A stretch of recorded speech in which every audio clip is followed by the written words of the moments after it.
Hello, आप सभी कैसे हैं। आप सभी का मेरे यूट्यूब चैनल BHU एकेडमी में स्वागत है। आज हम लोग रीजनिंग से संबंधित महत्वपूर्ण प्रश्नों को देखेंगे। ये सारे प्रश्न होने वाले आगामी एग्जामों के लिए बेहद ही महत्वपूर्ण होने वाले हैं। तो चलिए आइए एक एक करके शुरू करते हैं। नीचे दिए गए विकल्पों में से संबंधित संख्या को चुनिए। क्वेश्चन दिया गया है कि जिस तरह 13 27 से संबंधित है उसी तरह 31 क्वेश्चन मार्क के स्थान पे किस संख्या से संबंधित होगा। जब भी आपको ऐसा प्रश्न मिले तो आपका करने का अप्रोच क्या होना चाहिए। सबसे पहले आप लोग ये देखिए कि जो दो पेयर की संख्याएं हैं, यहाँ पर दो पेयर की संख्याएं 13 और 27 हैं। ये एक दूसरे से कैसे संबंधित हैं, इनके बीच क्या लॉजिक लग रहा है, क्या संबंध बन रहा है। सेम लॉजिक सेम संबंध को 31 और क्वेश्चन मार्क के बीच में लगा करके हम लोग अपना आंसर लाएंगे। ठीक है, अब देखिए यहाँ पे 13 से 27 बन रहा है ना, तो आप देख पा रहे होंगे कि 27 13 का डबल के आसपास है। तो अगर 13 में 2 का मल्टीप्लाई कर देंगे तो 13 दूना 26 हो जाएगा, और 26 में +1 ऐड कर देंगे तो कितना आ जाएगा, 27 आ जाएगा कि नहीं, बिल्कुल आ जाएगा। सेम चीज़ 31 में कर लेते हैं। 31 में क्या कर दें, 2 का अगर मल्टीप्लाई कर लेते हैं, और यहाँ भी हमने 1 ऐड किया था तो यहाँ भी कर लें। तो 31 दूना कितना होता है, 62 होता है। 62 + 1 कर लेंगे तो कितना आएगा, 63 आएगा। 63 किसी ऑप्शन में दिया है क्या, ऑप्शन नंबर डी में दिया है। तो राइट आंसर क्या हो जाएगा, option number D, question mark के स्थान पे। उम्मीद करते हैं कि आप लोग समझ पाए होंगे। चलिए अगले प्रश्न पे चलते हैं। नीचे दी गई श्रृंखला श्रेणी में प्रश्नवाचक चिन्ह के स्थान पर कौन सी संख्या आएगी। सीरीज का प्रश्न दिया गया है और आप लोग देख पा रहे होंगे सीरीज 10 है, 0 है, 20 है, 10 है, 30 है, 20 है, 40 है, 30 है। उसके बाद क्वेश्चन मार्क के स्थान पे क्या होगा बताना है। ठीक है, जब भी आपको सीरीज का प्रश्न मिले ना तो दो बातें विशेष देखिए। ठीक है, पहली बात आपको ये देखना है कि क्या सीरीज असेंडिंग ऑर्डर में है कि डिसेंडिंग ऑर्डर में है या मिक्स्ड ऑर्डर में है। तीन तरह से सीरीज हो सकता है। ठीक है, तो ये सीरीज आपका मिक्स सीरीज है, मिक्स ऑर्डर में सीरीज है। क्यों, क्योंकि देख पा रहे होंगे आप 10 के बाद 0 आ रहा है, छोटी संख्या, 0 के बाद बड़ी संख्या 20 आ रहा है, 20 के बाद छोटी संख्या 10 आ रहा है, 10 के बाद बड़ी संख्या 30 आ रही है। तो यानी ये मिक्स सीरीज है। और जब भी कोई मिक्स सीरीज होता है, दूसरी बात ये ध्यान देना है कि जब भी कोई मिक्स सीरीज होता है ना तो उसमें दो सीरीज होता है। समझ पा रहे हैं, दो सीरीज होता है, यानी दो सीरीजों का कॉम्बिनेशन होता है मिक्स सीरीज। ठीक है, अब हमको सिंपली क्या करना है कि 10 से हम 20 पे चलेंगे। पहला हमारा एक सीरीज ये बन जाएगा और दूसरा सीरीज बनेगा 0 से 10, 10 से 20, 20 से 30। ठीक है, और यहाँ पे देखिए अब दूसरे सीरीज से तो क्वेश्चन मार्क पे आ पा नहीं रहे, क्वेश्चन मार्क के आगे चला जाएगा, आगे वाली संख्या निकलेगी। तो हम पहले सीरीज से ही हमारा आंसर आ जाएगा 10 से 20, 20 से 30, 30 से 40, 40 से क्वेश्चन मार्क के स्थान पे क्या आएगा। अब यहाँ पे देखेंगे 10 में क्या ऐड करें कि 20 आ जाए, +10 ऐड करेंगे तो आ जाएगा। और 20 में क्या ऐड करें कि 30 आ जाए, +10 ऐड करेंगे। और 30 में क्या ऐड करें कि 40 आ जाए, +10 ऐड करेंगे। आप देख पा रहे होंगे कि हर बार +10 ऐड हो रहा है, तो अगली बार भी 40 में +10 ही ऐड होगा। तो 40 और प्लस कितना हो जाएगा, 50। क्वेश्चन मार्क के स्थान पे क्या आ जाएगा, 50 आ जाएगा। यानी करेक्ट आंसर क्या हो जाएगा, हमारा ऑप्शन ए हो जाएगा। देखिए दूसरी सीरीज से बिल्कुल कोई मतलब नहीं है, क्योंकि दूसरा सीरीज रिडंडेंट है।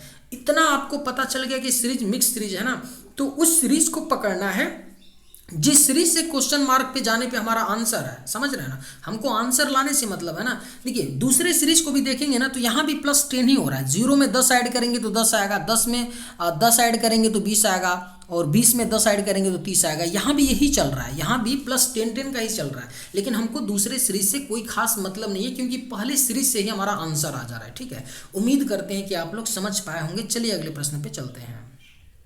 निम्नलिखित प्रश्न में दिए गए विकल्पों में से विषम शब्द का चयन करें। चार आपको ABCD में चार आपको क्या दिए गए हैं, आपको साइन दिए गए हैं, अल्फाबेट दिया गया है। बताना है कि इनमें से चारों में से कौन सा एक विषम है और तीन किसी न किसी प्रकार से संबंधित है। ठीक है, ध्यान से अगर देखेंगे तो ऑप्शन यानी कि पहला जो फिगर है ए में, जो फिगर दिया गया है ऑप्शन ए में, उसमें पाई दिया है, बी में आपका सिग्मा दिया है, और सी में इंटीग्रेशन का साइन दिया है, और डी में एक अल्फाबेट दिया गया है।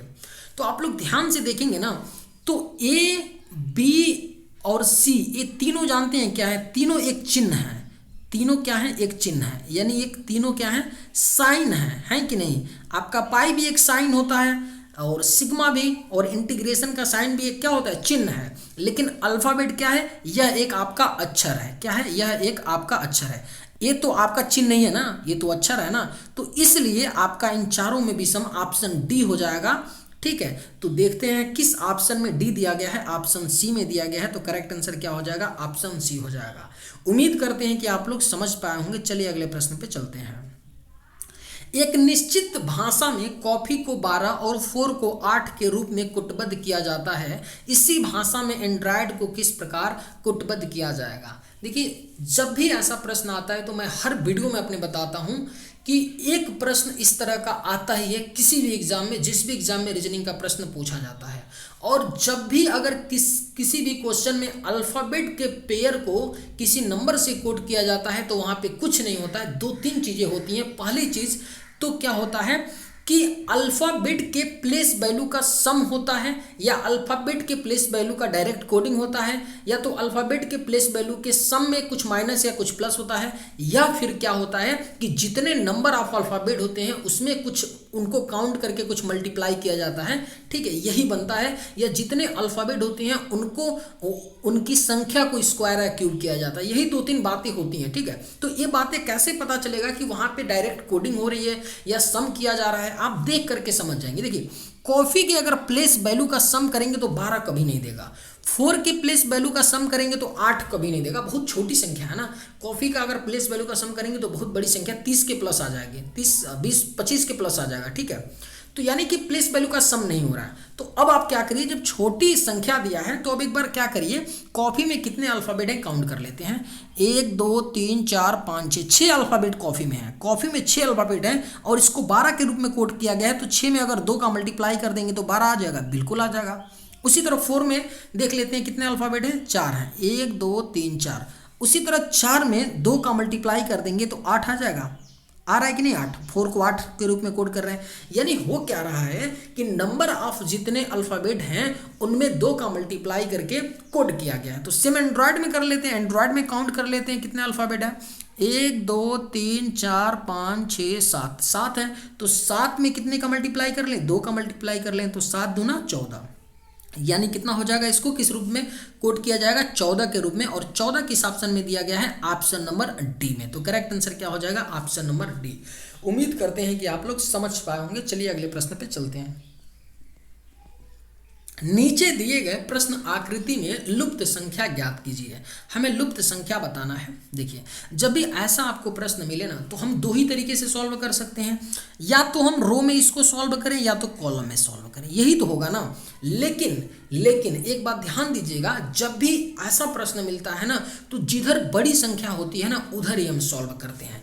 यानी कॉलम के साइड में आप लोग देखेंगे तो 36 91 बड़ी संख्याएं हैं, यानी हम लोग इधर ही सॉल्व करेंगे। 36 से इसके ऊपर की सारी संख्या 2 1 3 छोटी हैं, 91 के ऊपर की 3 4 0 सारी छोटी संख्याएं हैं, तो हम लोग कॉलम में सॉल्व करेंगे। अब देखते हैं कि 2 1 3 से 36 कैसे आ सकता है। अगर 2 1 3 को ऐड करेंगे तो 36 आएगा, नहीं आएगा। मल्टीप्लाई कर लेंगे तो भी नहीं आएगा, 2 1 में 2, 3 दूना 6, 6 ही आ रहा है। तो क्या कर सकते हैं, कुछ और सोचना पड़ेगा। अगर हम लोग देखिए, क्योंकि बड़ी संख्या 36 है, कुछ नहीं करें, 2 का अगर हम लोग क्यूब कर दें, 1 का क्यूब कर दें और 3 का क्यूब कर दें और इनको ऐड कर दें। 2 का क्यूब 8 होता है, 1 का क्यूब 1 होता है और 3 का क्यूब 27 होता है। 27 एक 28 और 28 8 कितना हो गया, 36 हो गया। यानी हुआ क्या कि जो ऊपर की 36 के ऊपर की संख्याएं हैं उनका क्यूब करके ऐड करने पे 36 बन रहा है। तो सेम 4 और 3 और 0 में भी कर लेने पे 91 आना चाहिए ना। तो 0 का क्यूब कर लेंगे, ठीक है, 4 का क्यूब कर लेंगे, 3 का क्यूब कर लेंगे, ठीक है। तो 4 का 0 का 0 ही हो जाएगा। 4 का क्यूब कितना होता है, 64 होता है, और 3 का क्यूब 27 होता है। 27 64 कितना होता है, 91 होता है। यानी स्पष्ट हो गया कि ऊपर की जो संख्याएं दी गई हैं 3, उनका क्यूब करके ऐड करने पे नीचे की संख्या बन रही है। तो सेम प्रक्रिया 4 2 और 1 में कर लेते हैं। यहाँ अब हम लोग डायरेक्ट करेंगे। 4 का क्यूब कितना होता है, 64 होता है। 2 का क्यूब कितना होता है, 8 होता है। 1 का क्यूब 1 होता है, ठीक है। 8 1 9 और 64 और 9 कितना हो जाएगा, तो 73 हो जाएगा। तो करेक्ट आंसर क्या हो जाएगा, ऑप्शन नंबर डी हो जाएगा। उम्मीद करते हैं कि आप लोग समझ पाए होंगे। देखिए एग्जाम में इतना लिखना नहीं है, मैं समझाने के लिए लिखता हूँ। आप डायरेक्ट देख सकते हैं, समझ रहे हैं। डायरेक्ट 64 और 64 8 कितना हो गया, तो आपका 72 और 72 1 का क्यों 73। ऐसे लिखना नहीं है, एग्जाम में लिखेंगे तो लुटिया डूब जाएगी, ठीक है। फिर मत कहिएगा गुरुजी लिख लिख के पढ़ाए थे, हम समझाने के लिए आपको बता रहा हूँ कि क्या चल रहा है प्रक्रिया, ठीक है। आपको बिल्कुल पेन उठाए हुए करना है, मेमोराइज करके दिमाग में सारी चीज़ों को करना है। रीजनिंग का मतलब यही होता है। एक ही पासे की अलग अलग स्थितियों को दिखाया गया। देखिए कभी भी ये सब दे तो पढ़िए मत, इतना दिख गया डाइज है, डाइज है। अब पूछ क्या रहा है ये देखिए, ये पूछने के लिए आप ये देखिए कि जो स्टेटमेंट दिया है उसमें कोई संख्या दिया है क्या, 18 दिया है। अब 18 दिया है ना, तो यही पूछेगा कि 18 के विपरीत फलक पे क्या होगा। तो अब डाइज देखिए, दोनों डाइज को ध्यान से देखेंगे तो दोनों डाइज में 20 और 21 कॉमन है। कॉमन है कि नहीं है? तो 20 और 21 जब कॉमन है तो 18 और 22 एक दूसरे के विपरीत फलक पर होंगी। तो 18 के विपरीत पूछा है तो करेक्ट आंसर ऑप्शन बी हो जाएगा, मार के निकलिए, ठीक है। ज़्यादा क्योंकि थोड़ा सा स्मार्ट तरीका अपनाना पड़ेगा टाइम बचाने के लिए, नहीं सब पढ़ना नहीं है। जब भी आपको ऊपर दिखे डाइज देखा अंक देखिए 18 है, विपरीत पूछेगा। अब मैंने कैसे 18 का 22 विपरीत कर दिया, एक कंसेप्ट होता है कि जब भी किसी दो डाइज के दो फलक की संख्याएं कॉमन होती हैं तो दोनों डाइस के तीसरे फलक की जो संख्याएं होती हैं एक दूसरे के विपरीत होती हैं। यही लगा है, पहले डाइस में भी 20 और 21 कॉमन है और दूसरे डाइस में भी 20 और 21 कॉमन है, तो 18 और 22 एक दूसरे के अपोजिट हो जाएंगे विपरीत फलक पे। तो राइट आंसर क्या हो जाएगा, ऑप्शन नंबर बी हो जाएगा। उम्मीद करते हैं कि आप लोग समझ पाए होंगे। चलिए अगले प्रश्न पे चलते हैं। नीचे दिए गए विकल्पों में से संबंधित शब्द को चुनिए। क्या दिया गया है, नौकरी जिस तरह बेरोजगारी से संबंधित है उसी तरह मुद्रा क्वेश्चन मार्क के स्थान पे क्या होगा हमें बताना है, ठीक है। देखिए सेम 1 नंबर का सवाल है, अंतर इतना ही था कि वहां पे अंक दिया था, यहाँ पे शब्द दिया है। करने का सेम तरीका होता है, जो भी दो पेयर के शब्द दिए गए होते हैं वो कैसे संबंधित होते हैं वही संबंध हम लोग मुद्रा और क्वेश्चन मार्क में लगाकर अपना आंसर लाएंगे, ठीक है। अब देखिए नौकरी के मिल जाने से क्या होता है, नौकरी प्राप्त होने से, नौकरी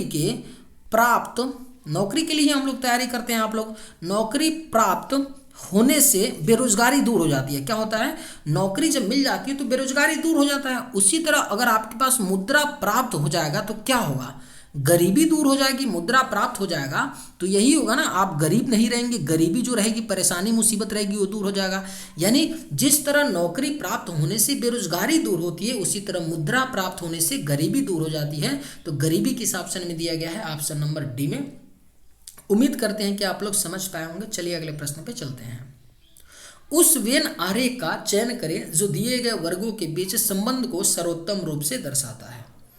आपको 3 शब्द दिए गए हैं, कान, नाक, चेहरा। इन तीनों शब्दों से कौन सा एक डायग्राम बनेगा जो इन तीनों शब्दों को रिप्रेजेंट करेगा, ठीक है।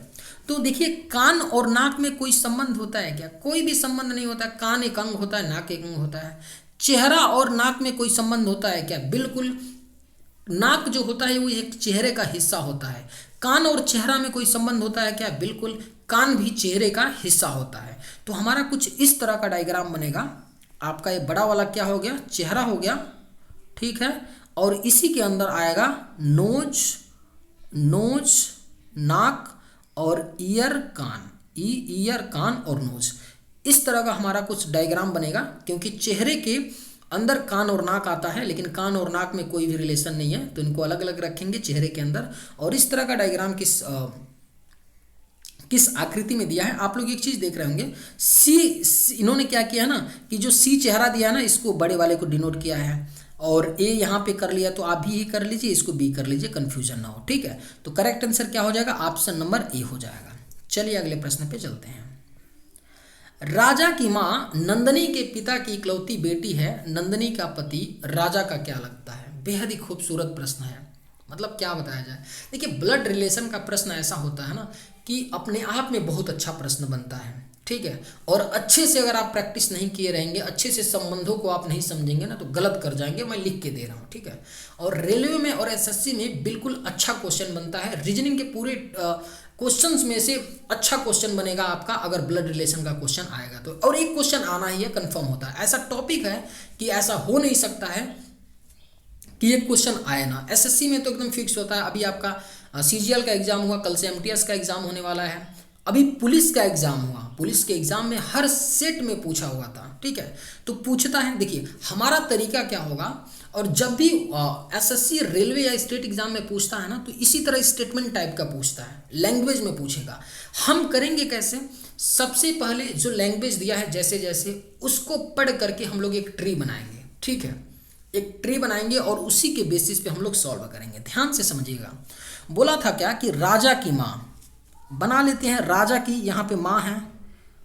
अब देखिए राजा की जब माँ है ना, तो माँ को ऊपर रखते हैं, क्योंकि माँ हो गई, राजा की माँ, माँ है तो माइनस लगेगा, राजा प्लस है, लड़के हैं। राजा की माँ नंदनी के पिता, नंदनी के पिता हैं की इकलौती बेटी, नंदनी के पिता की इकलौती बेटी हैं। यानी ये जो माँ है ना, नंदनी के यहाँ पे पिता हैं, नंदनी के पिता की इकलौती बेटी। अब नंदनी के पिता हैं की इकलौती बेटी हैं, तो अब क्या होगा, ये माँ ही तो राजा की हो जाएंगी, नंदनी ना, यही क्या है, माँ राजा की क्या है, नंदनी है। ये क्या है, माँ इनकी नंदनी है, क्योंकि बोला गया है ना कि नंदनी के पिता की इकलौती बेटी, तो नंदनी के पिता अगर ये रहे तो इकलौती बेटी इनकी माँ यही तो हुई ना। अब बोला क्या है कि नंदनी का पति, नंदनी का पति यानी इसका पति, माँ राजा की माँ का जो पति होगा, पति राजा का माँ का जो पति होगा, यहाँ पे राजा का क्या लगेगा बताना है, राजा का क्या लगेगा, राजा का क्या लगेगा बताना है हमें। यही नंदनी का जो पति होगा, यानी कि राजा की माँ का पति क्या लगेगा, पिता ही तो लगेगा ना राजा का। सिंपल सी बात है, दिख भी रहा है, ए राजा उसकी मम्मी, ये उसके पिताजी। तो राइट आंसर क्या हो जाएगा, ऑप्शन नंबर सी हो जाएगा। उम्मीद करते हैं कि आप लोग समझ पाए होंगे। चलिए अगले प्रश्न पे चलते हैं। एक कक्षा की परीक्षा में एक विद्यार्थी 25 अंकों में से 9 अंक अर्जित करता है, विद्यार्थी के अंक प्रतिशत में है, परसेंटेज में पूछ रहा है। सिंपल सा सवाल है, कोई विद्यार्थी है 25 नंबर में से कितना पाता है, 9 अंक पाता है, तो इसका परसेंटेज के लिए 100 से गुणा कर देते हैं, ठीक है। 25 से 4 बार में कट गया, 9 चौको 36, यानी कितना आएगा, 36% आएगा, और 36% किस ऑप्शन में दिया गया है, ऑप्शन नंबर डी में। तो राइट आंसर क्या हो जाएगा, ऑप्शन नंबर डी। उम्मीद करते हैं कि आप लोग समझ पाए होंगे। चलिए अगले प्रश्न पे चलते हैं। नीचे दिए गए समीकरण को गणितीय रूप से सही बनाने के लिए किन 2 चिन्हों को परस्पर बदलना चाहिए। देखिए सवाल तो देखने में बहुत आसान लगता है, लेकिन मैं इसे कठिन मानता हूँ। एसएससी पूछता है एक प्रश्न, कठिन इसलिए मानता हूं क्योंकि इसको करने का बोल रहा है ना कि 4 ऑप्शन दिए गए ना, 4 ऑप्शनों के किस 2 साइन को इंटरचेंज इस समीकरण में किया जाएगा कि ये समीकरण संतुष्ट होगा, यानी इक्वल टू इधर भी 96 और इधर भी 96 आएगा। अब देखिए करने का सिंपल तरीका है कि आप लोग ऑप्शन से जाइए, ऑप्शन चेक करिए, ऑप्शन ए पुट अप करिए, उसको देखिए साइन इंटरचेंज करके बी को चेंज करिए, बी ऑप्शन में जाइए, सी में, यही कर सकते हैं। ऑप्शन से जाएंगे और कोई तो तरीका है नहीं। लेकिन देखिए थोड़ा सा इसको सरल बनाने के लिए थोड़ा सा हम लोग दिमाग लगाएंगे, ठीक है। दिमाग हम लोग क्या लगाएंगे, एक बात हमेशा ध्यान दीजिएगा, हम लोग थोड़ा सा दिमाग लगा के ऑप्शन को एलिमिनेट करने का प्रयास करेंगे। इतना तो क्लियर है कि 192 जो है ना, अगर एक कटेगा नहीं ना, तो इधर बराबर में 96 छोटी संख्या है, यानी कि 192 को कटना चाहिए। बात समझ रहे हैं, क्योंकि माइनस अगर वहाँ रहेगा, बात समझिएगा, तो बहुत बड़ी संख्या आ जाएगी, ठीक है। तो इसलिए माइनस की जगह कहीं ना कहीं डिवीजन होगा, और 192 16 से कट भी रहा है 12 बार में, तो माइनस की जगह डिवीजन होगा, और माइनस की जगह डिवीजन होगा तो माइनस और डिवीजन चेंज होगा। यानी ऑप्शन सी तो हो नहीं सकता है, ऑप्शन डी तो हो नहीं सकता है, क्योंकि डिवीजन है नहीं वहाँ पे, माइनस डिवीजन चेंज हो नहीं रहा है। बी भी नहीं होगा क्योंकि माइनस डिवीजन लाना है, हमको चेंज करना है। तो एक ही ऑप्शन बचा, ऑप्शन ए करेक्ट हो जाएगा, और मार्क करके आप निकल सकते हैं। चेक कर लीजिए संतुष्टि के लिए, ठीक है। 192 डिवीजन करिए 16, प्लस करते हैं 18, इंटू करते हैं 6, माइनस करते हैं 24। 16 से 12 बार में कैंसिल हो गया, प्लस 18 छक्के कितना हो गया, 108 हो गया, और माइनस कितना हो गया, 24 हो गया। अब देखिए ये कितना बच गया, यहाँ पे 12 बच गया माइनस में, और माइनस में 12 कर लेंगे तो कितना आ जाएगा, 96 आ जाएगा। कितना, तो आपका 96 आ जाएगा, यानी 96 बराबर 96 आपका ए का क्या कर रहा है, ऑप्शन ए का संतुष्ट कर रहा है। तो राइट आंसर क्या हो जाएगा, ऑप्शन नंबर ए हो जाएगा। देखिए इस तरह के प्रश्न को आप लोग ऐसे ही करने की कोशिश कीजिएगा, नहीं तो फिर वही होगा, ऑप्शन चेक करते रह जाएंगे, टाइम किल होगा आपका। कथनों को पढ़ें और दिए गए विकल्पों में से निष्कर्ष चुनें। सिलॉक्स का प्रश्न है दिया गया है, कथन है कुछ फ्लैट घर हैं। हम लोग करेंगे कैसे, सिंपली स्टेटमेंट से डायग्राम बनाएंगे और फिर डायग्राम के आधार पे देखेंगे कि कौन सा निष्कर्ष निकाल सकते हैं। ठीक है, दिया है कुछ फ्लैट घर हैं। कुछ जो फ्लैट है ना, फ्लैट को मैं एफ से डिनोट करता हूँ। कुछ फ्लैट जो है ना वो क्या है, घर है। घर को मैं एच से डिनोट करता हूँ। ठीक है, सभी घर इमारत हैं। जितने भी घर हैं वो क्या हैं, तो इमारत हैं। ठीक है, इमारत को मैं इस से डिनोट करता हूँ। और सभी इमारत बगीचे हैं। जितने भी आपके इमारत है ना वो क्या हैं, तो बगीचे हैं। बगीचे को मैं बी से डिनोट करता हूँ।